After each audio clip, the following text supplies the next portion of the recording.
அந்த உறுதியை நாம் இந்த சந்தர்ப்பத்தில் உங்களுக்கு அளிக்கிறோம். முக்கியமாக நாம் நம்முடைய கோரிக்கை வந்திருப்போம். ஒரு வேளாண்மை துறையில் ஒரு சீரிய திட்டம், இன்னும் சொல்லப்போனால் இன்றைக்கு இருக்கிற கடுமையான வறட்சியில் இது போன்ற திட்டங்களை மத்திய அரசு நிதி மறுப்பதால் மாநில அரசு கைவிடுமையானால் விவசாயிகள் மேலும் இன்னலுக்கு ஆளாகி விவசாயம் என்பது பாழாய் போய் மீண்டும் தமிழகம் ஒரு கடும் வறட்சியை சந்திக்கிற ஒரு சூழலை உருவாகும்.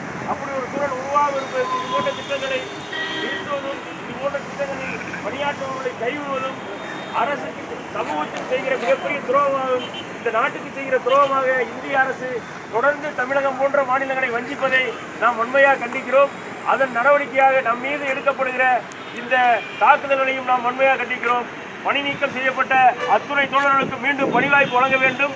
எதிர்வரும் காலங்களில் இருப்பவர்களுக்கும் பணி நிரந்தரம் வழங்க வேண்டும் என்கிற கோரிக்கையோடு நாம் நம்முடைய போராட்டத்தை தொடர்வோம் என்கிற வாக்குறுதியோடு வெல்லட்டும் வெல்லட்டும் வெல்லட்டும் வெல்லட்டும் ஆர்ப்பாட்டம் வெல்லட்டும் ஆர்ப்பாட்டம் வெல்லட்டும் அறவழி ஆர்ப்பாட்டம் அறவழி ஆர்ப்பாட்டம் வெல்லட்டும் வெல்லட்டும் வெல்லட்டும் வெல்லட்டும் வாழ்க வாழ்க வாழ்கவே வாழ்க வாழ்க வாழ்கவே நீர்வழி பகுதி சங்கம் வாழ்கவே வெல்லட்டும்